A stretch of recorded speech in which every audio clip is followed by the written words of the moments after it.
All right, let's do this. Open up material editor, drag and drop Corona physical material. We're gonna create some metal materials, couple of examples. Yeah. So first example, we're using Corona physical material.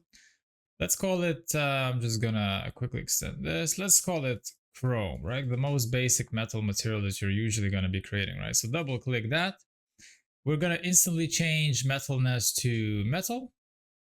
You're gonna get obviously the by default very matte material. So we're gonna drop this to 0, right? So actually it kind of becomes like a almost like a mirror material, right? So I would recommend putting 0.1 or even 0.06, something like that. So we're gonna give a little bit of that blurriness, right?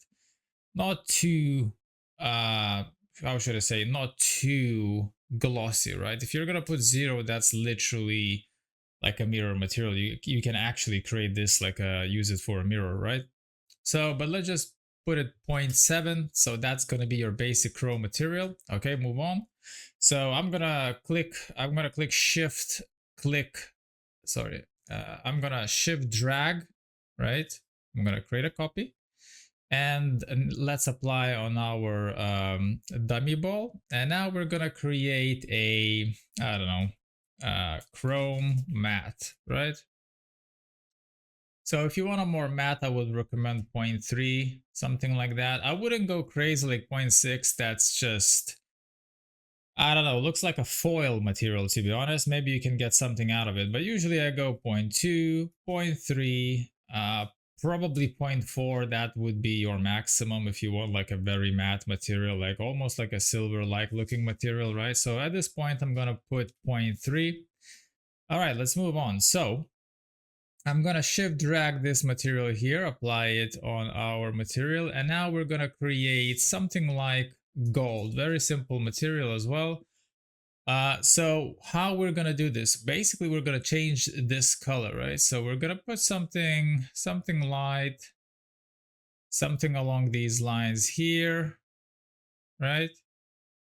There you go. And obviously you can create the edge color as well. So if I'm gonna drag and drop this material here, so the edges are gonna become a little bit more, how should I say, yellow, right? So if I'm gonna create, as you can see, the edges are becoming more reddish here. If I'm gonna create this greenish, probably you can see a better effect now. It kind of, you can create a lot of different sorts of effects, but usually what I try to do sometimes, either you leave this color white, right?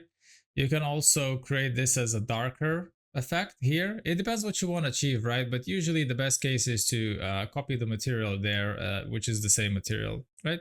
So edge color. Now, if you want to create something like, you know, rose gold, you're gonna go a little bit towards this rosy color. So I'm gonna apply onto our object. There you go, right?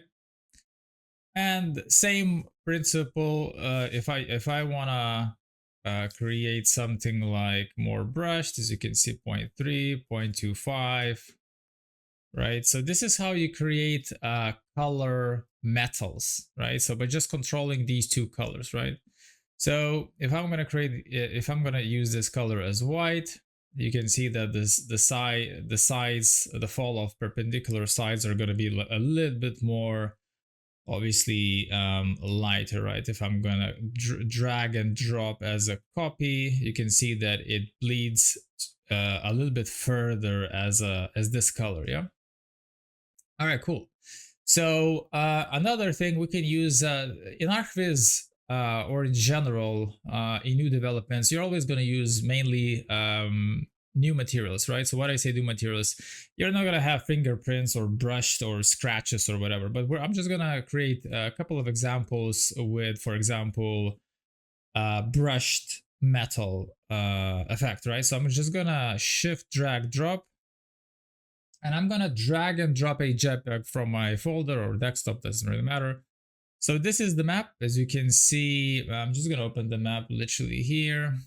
There you go. As you can see, it has some black and white stripes, and this is a seamless material. So where do I need to use this? So I'm just gonna put this, apply this material here. And now I'm gonna drag a color correction. here because we can control with color correction the intensity. And a lot of people are doing this a little bit wrong, and I think it's a little bit too expensive and you can get errors in the future, especially with high resolution images. So what I would recommend to use this, because it's kind of, it becomes like an optical illusion. It looks like it should, because brushed metal has kind of these miniature indents into the metal material, right? So what we're gonna do is we're actually gonna plug this not into the bump, but into the base roughness, right? We're gonna do that. And obviously now it looks like shit, but basically what we need to do is go here and take this number and drop it to 2. Sorry, 5. Let's take a look. 520. Let's do 20. And as you can see, the orientation is a little bit wrong. So let's do 90. There we go. So you're starting to see that effect, right? And here, obviously the denoiser is denoising the shit out of it. So we need to wait for it to clean a little bit, right? So there you go. So this is roughly how you create a brushed material. You can increase this number to 30. So basically what it's becoming, sorry, the other way around. So if you're going to go darker, it will become more reflective and those crevices are going to be more visible. If you're going to go higher, which is basically lighter, it's going to become very matte and basically it's going to become like a white reflection material. So let's just say 15, 20, probably 20 works the best here. So I'm going to zoom in here, let it refine it a little bit. And roughly, as you can see here, this is how it's working out. Now you can apply into the bump map, but you can get, I'm just going to shift copy the node and I'm going to drop into bump. The bump is going to be quite big right now, base bump. As you can see, it looks, quite disgusting to be honest. So I'm going to go here into the material and drop the bump to 0.1. Let's see. So this is 0.1. You can see the seam there because I unwrapped this area and there's a seam there. So don't worry about that. So let's see what we can see. So of course the bump map is going to be taken into consideration. Also another important thing, if you click on the map, I would recommend you sum the area and put here 0.3. This is a little bit more expensive on your RAM, right? And in general, harder to render, but it will, it will be more sharper representation of the texture, especially in the distance, right? There we go. So the bump map, as you can see, it's what, on 0.1 or 1? What is it? 0.1, yeah. So I would probably want a little bit more subtle or something like that. There we go. So usually my point is I never use bump unless I'm going to be looking literally, the material is going to be looking straight into my face, right? So with the camera, right? But if the objects are further away, base roughness, if you plug this guy in with color correction, you can easily achieve amazing results with just base roughness, right? You don't need anything else. And of course, you can always change the color, right? So same principle, right? There we go. And also, I'm just gonna go back.